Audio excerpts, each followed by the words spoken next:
Dans l'obscurité silencieuse d'un hôpital militaire à Bobo-Dioulasso, une porte s'ouvre et le souffle du destin se glisse dans la pièce.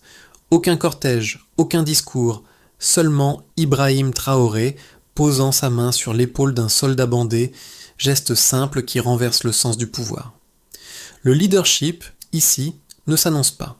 Il se prouve dans le silence, là où la présence vaut manifeste. Et vous, quand la force devient tendresse, que reste-t-il du mot autorité ?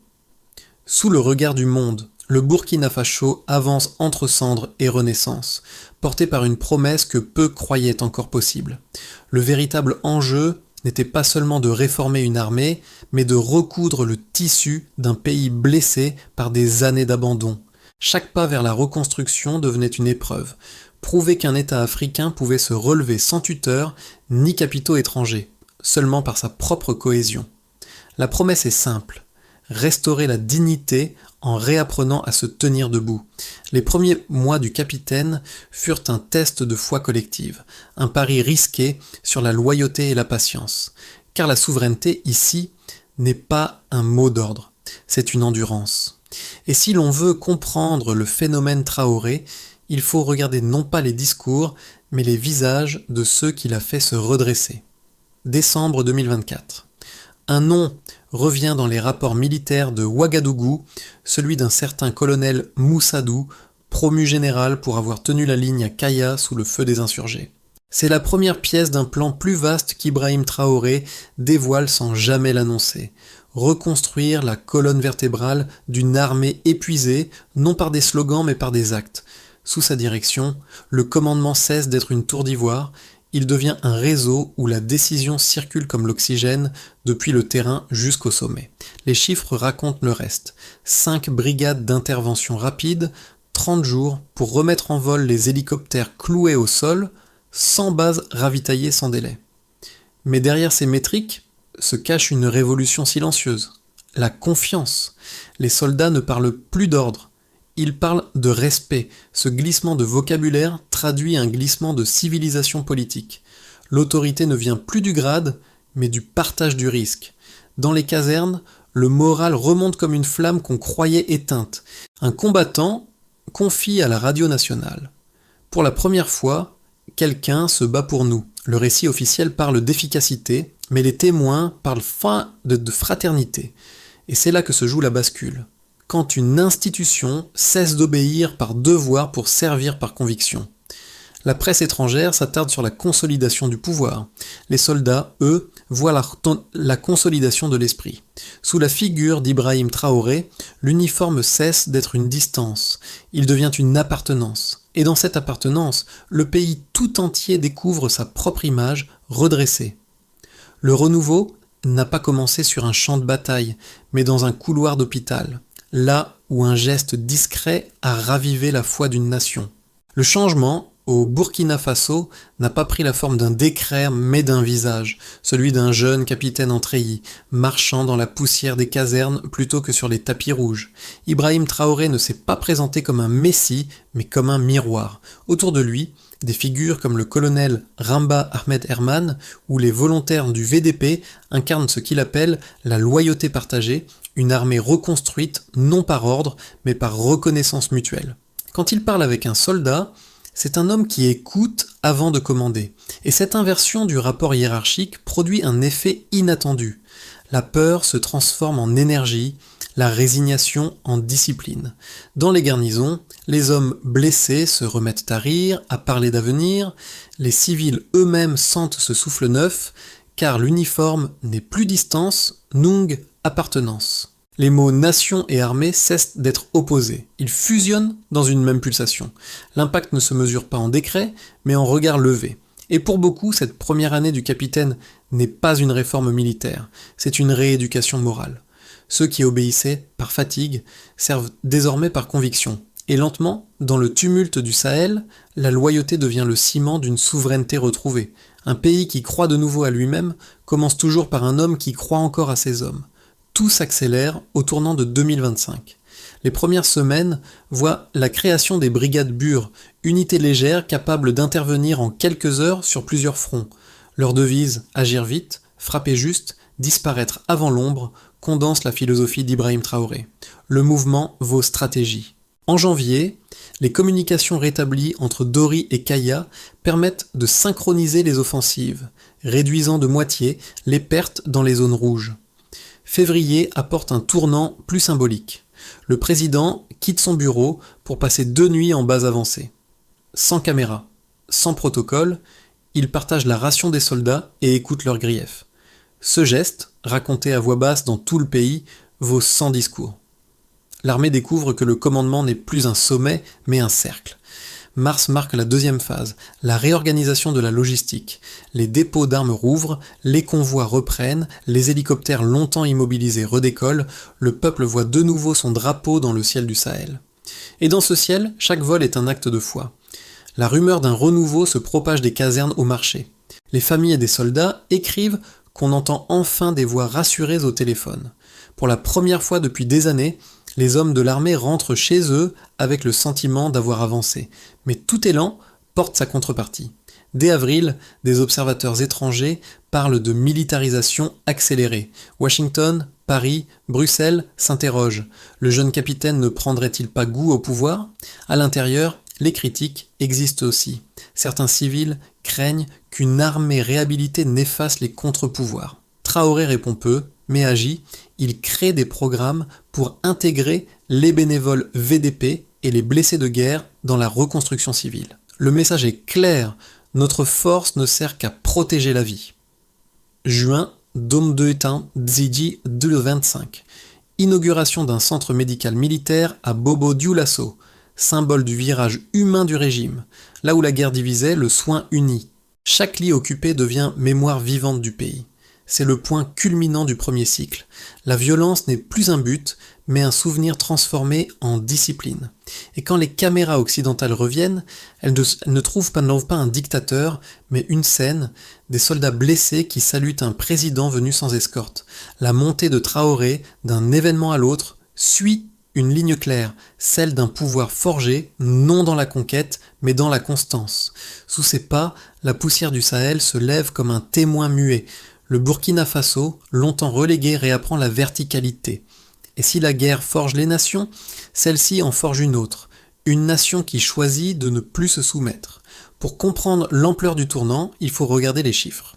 Entre janvier et octobre 2025, le taux d'opération réussi contre les groupes armés est passé de 42% à 68%, soit une hausse de plus de 60% en 9 mois. Cette progression, souvent ignorée des rapports étrangers, ne doit rien au hasard. Elle découle d'une refonte totale de la chaîne de commandement et d'une meilleure circulation de l'information entre terrain et état-major. Chaque mission est désormais planifiée en moins de 48 heures, contre près d'une semaine auparavant, un gain d'efficacité qui a redéfini le tempo stratégique. Mais les chiffres ne suffisent pas sans les hommes. Le moral des troupes, mesuré par le ministère de la Défense, a augmenté de 35%, indicateur d'une confiance regagnée. Les observateurs indépendants notent également une amélioration logistique majeure. Plus de 200 véhicules blindés livrés entre août et octobre 2025, accompagnés de nouveaux moyens de communication sécurisés. Ces chiffres ne racontent donc pas une militarisation aveugle. Ils illustrent un redressement mesuré où chaque équipement symbolise la réhabilitation d'une armée jadis oubliée. Le programme d'intégration des volontaires du VDP compte désormais près de 15 000 civils formés, preuve d'une mobilisation populaire sans précédent. Derrière chaque unité, il y a une famille, un village, une histoire. Et c'est cette dimension humaine qui transforme les statistiques en mémoire vivante. Ibrahim Traoré parle peu de pourcentage, mais ses décisions portent la rigueur d'un ingénieur. Il suit de près les rapports quotidiens, exigeant que chaque amélioration logistique ait un équivalent social. Un hôpital rénové, une école protégée, un marché rouvert. Ainsi, derrière chaque point de pourcentage se cache une réalité concrète. Des enfants allant à l'école sans escorte. Des mères traversant les routes sans peur. Les analystes occidentaux l'accusent donc de confondre efficacité et pouvoir. Mais dans un pays où le chaos régnait, la stabilité elle-même devient un indicateur de succès. Et si le Burkina Faso mesure désormais sa force en résultat, c'est parce que la confiance, invisible dans les bilans, s'est muée en ressources nationales. À travers ces chiffres, un autre récit se dessine, celui d'une souveraineté en apprentissage, qui ne se lit pas seulement sur les cartes, mais dans les regards levés. Les nombres ici ne sont pas froids. Ils battent au rythme d'une armée redevenue vivante. Deux récits s'affrontent aujourd'hui autour d'Ibrahim Traoré. Le premier, dominant dans les chancelleries occidentales, décrit un jeune officier charismatique glissant vers l'autoritarisme. Ses réformes, disent-ils, concentrent le pouvoir, étouffent la presse et militarisent la société civile. À leurs yeux, la montée en puissance de l'armée burkinabé est une menace pour l'équilibre démocratique de la région.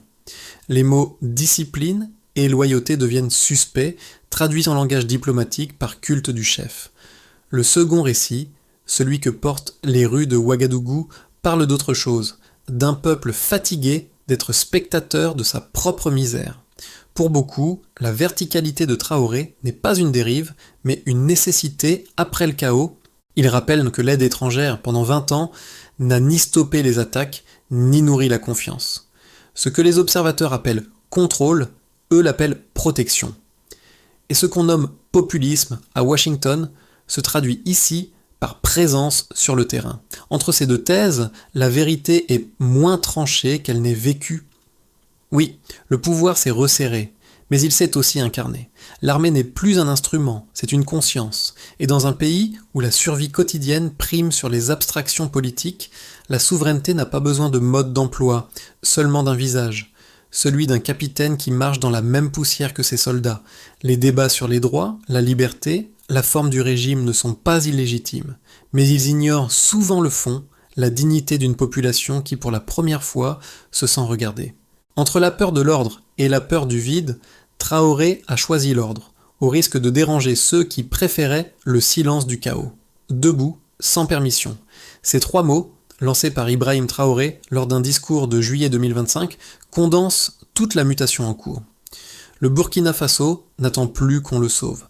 Il s'est remis en marche, les marchés rouvrent, les écoles reprennent, les convois civils circulent sur des routes autrefois désertes.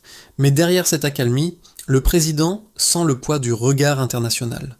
À Paris, comme à Washington, ces réformes sont scrutées avec méfiance. Les rapports se multiplient, accusant son armée d'excès dans les opérations du Nord. Lui répond par la transparence, inspection publique, réforme du service médical, suivi des blessés. Sous sa plume, la guerre devient une pédagogie de la responsabilité. Et pourtant, le doute demeure. Comment préserver l'élan sans durcir la main ? Le milieu de son mandat ressemble à un carrefour, entre consolidation et dérive, entre fierté nationale et pression extérieure. À cet instant précis, le pays respire entre 2 battements, celui de la reconstruction et celui, plus fragile, de la vigilance. C'est ici que tout peut basculer, vers la maturité ou vers la répétition de l'histoire. Sous la présidence d'Ibrahim Traoré, le renouveau militaire s'est mué en architecture sociale. Dans les campagnes, la reconstruction des routes et des ponts est désormais assurée par les anciens volontaires de la défense. Chaque chantier devient une école de citoyenneté où l'ordre, la ponctualité et la rigueur se transmettent comme des vertus civiques. Les agriculteurs témoignent d'un climat plus sûr. Les attaques ont diminué de moitié dans les zones autrefois inaccessibles selon les statistiques internes. Parlons maintenant du niveau national. L'État retrouve sa capacité d'agir. Les services publics reprennent, les programmes sociaux suspendus depuis des années sont réactivés. Le ministère de la Défense publie même ses premiers rapports d'impact. Plus de 400 villages réhabilités et 80 000 civils bénéficiaires directs. Cette bureaucratie rénovée, encore imparfaite, prouve qu'une administration disciplinée peut renaître de l'armée elle-même. Passons au domaine économique. Les marchés frontaliers rouvrent, le commerce local reprend. Les coopératives agricoles, soutenues par les déterminants par les soldats ingénieurs, exportent à nouveau vers le Ghana et le Togo. Le PIB, en stagnation depuis 2018, connaît une croissance modeste de 2,4%, signe que la stabilité militaire redonne confiance aux investisseurs régionaux. Les infrastructures deviennent le langage économique de la paix. Au niveau individuel et sociétal, les blessés de guerre sont suivis, formées, réintégrées. Les veuves de soldats bénéficient de programmes d'autonomie. Certaines ouvrent des ateliers, d'autres deviennent coordinatrices locales. Dans les écoles, les enfants apprennent les noms des héros récents. Cette mémoire partagée change la relation entre l'armée et le peuple. Elle humanise la discipline. Les Burkinabés redécouvrent que la loyauté peut aussi être une valeur civique. Enfin, au niveau régional et géopolitique, au-delà des frontières, le Burkina Faso inspire ses voisins du Mali et du Niger.